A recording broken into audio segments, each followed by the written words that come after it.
Hello, it's another episode of Soccer Punch where we'll be talking about the most interesting and debatable topics in the world of football. Where today we'll be looking at the decline of English football or English teams in European football. How are they faring so far? After Dortmund won that game against PSG, it means that the English Premier League will only have 4 representatives in next season's UEFA Champions League. Does that mean that the strength of English football in European football or competitions is gradually beginning to take a downhill trajectory, if I should put that one. So I have with me 2 of my best pundits, in first to my right and also Courage to my left. Welcome, gentlemen. Courage, let me start off with you. I strongly disagree with this.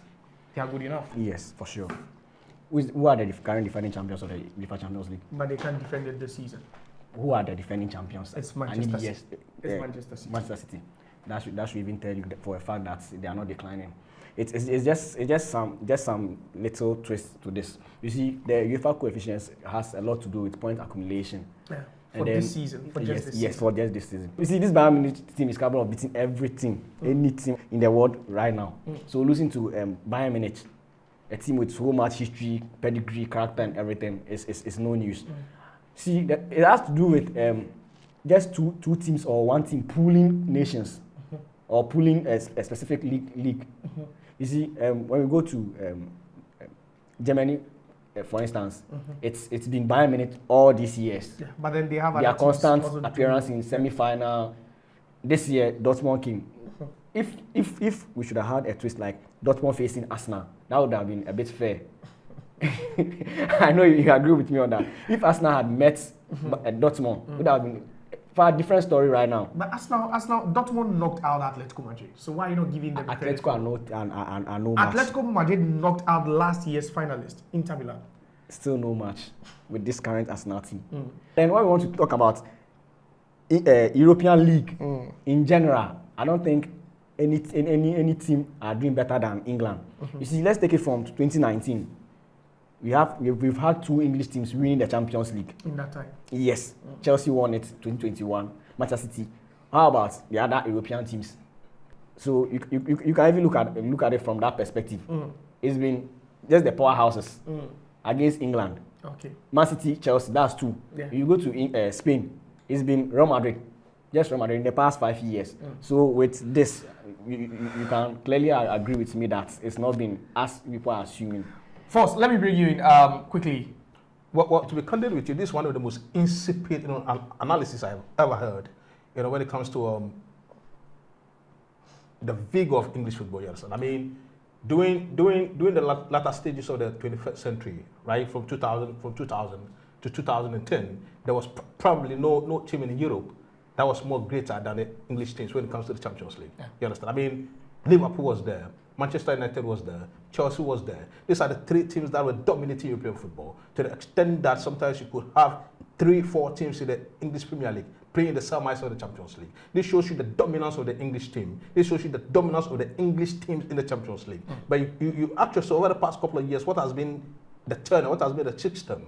In 2001, Chelsea won the Champions League. Yeah. Last year, Man City won the Champions League. Yeah. But at the end of the year, you're looking at a coefficient, you're looking at a span of 6 to 10 years. Yeah. What has been the coefficient of the English teams compared to the teams from Germany, compared to the teams in Italy, compared to the teams in Spain? There was an all-England UEFA Champions League final between Liverpool and Tottenham. That happened in 2019. That happened in 2019. Yeah, 2019, but recently, yeah. What we are saying is that if you look at the coefficient is dealing with teams that get far or further in the Champions League. And it's only applicable for this season. It is not necessarily about getting to the finals, but it's about the quantum of your teams getting further in the Champions League. It's about the quantum of your teams getting further in the Champions League. So at the end of the day, you realize that you go to Spain, and then you have Madrid, you have Barcelona, you have Atletico Madrid, getting to the semis, getting to the quarters of the Champions League. You go to England, and you have Man City, you have Chelsea. These are the most dominant teams in the Champions League in the past couple of years. No, Liverpool has not been dominant in the Champions League.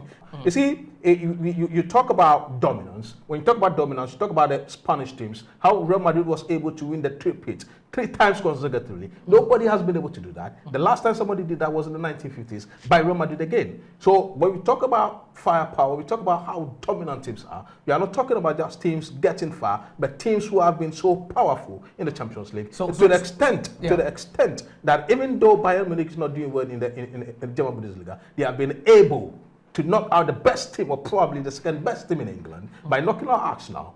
I get to the point. Yeah. So even PSG, who is playing in the Champions League, as described by the English press, is in the same as the Champions League. So that should tell you that the English Premier League is not as it used to be.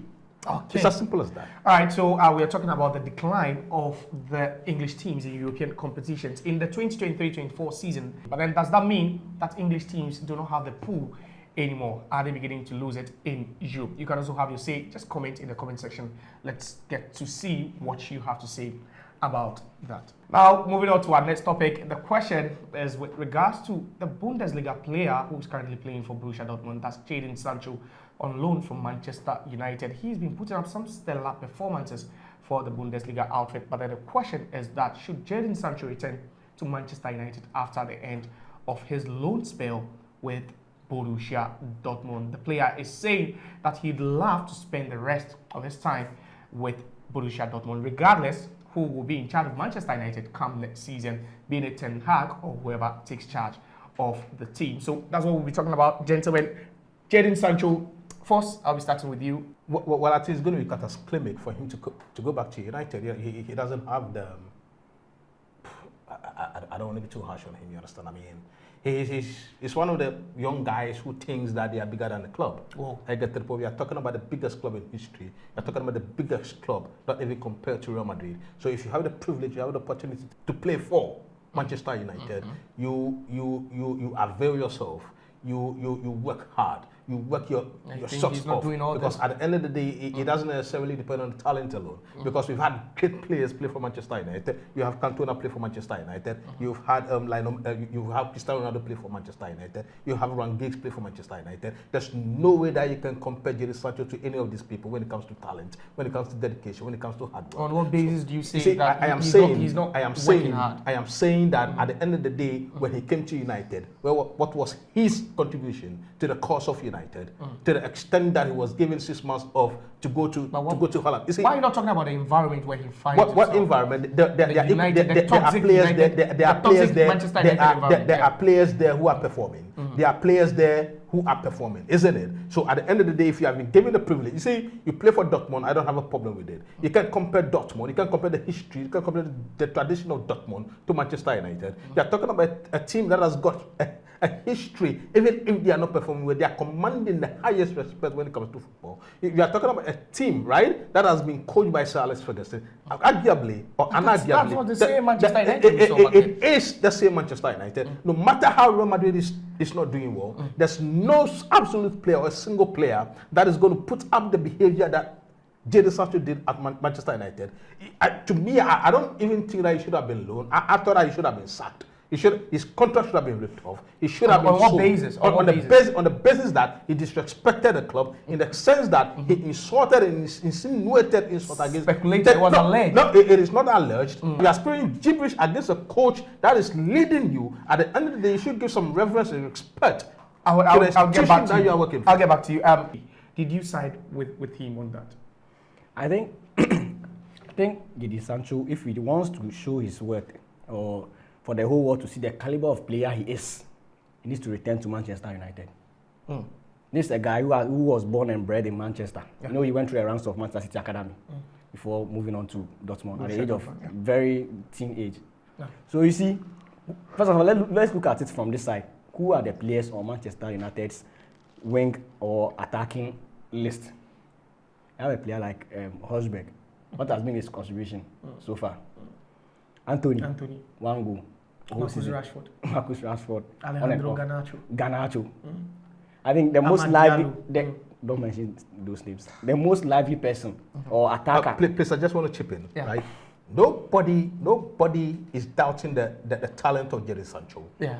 Nobody's doubting the talent of Jadon Sancho. So put sentiments aside and then take the guy. David Beckham was sold because he disrespected the club. He was But sold. these are two different I am scenarios. saying, even when David United Beckham had was, options during David Beckham's time. even when David Beckham was, Now you don't have any arguably option. the best winger in the world. He was bringing a ton of money to Manchester United. He was sold because he disrespected Manchester United when he argued. But first, why are you basing your In this argument on context. something that's been alleged and not proven? That It has not been alleged. It is on social media. That- It disrespected the coach. You see, first of all, let's check if Manchester United's current coach is even up to the task. If a player wrongs you, what do? You address that privately. Recently, we saw Mo Salah with Jurgen Klopp having misunderstanding. Yeah, they've solved their issue. Yes, Jurgen Klopp in his recent press said they've solved it because he knows what the players want. See, the aim or the goal is to achieve success. Yeah. So if you know, oh, this player, aside his off the pitch or certain characters, he will be able to bring me success. Why should you let your ego Jadon speak for Sancho yourself? can bring United A that success they need. lot. He's an English player. He knows the terrain. He knows Manchester. Okay. He stated the Premier League before, from youth age till now.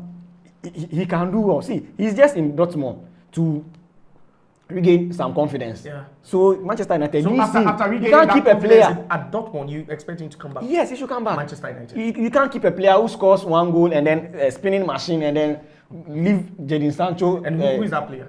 Oh, you know Anthony now. It's spinning machine. I don't know if Anthony is called a spinning machine in Brazil, but Courage is calling Anthony a spinning machine. This is where we draw the curtains of today's edition on Soccer Punch. All right.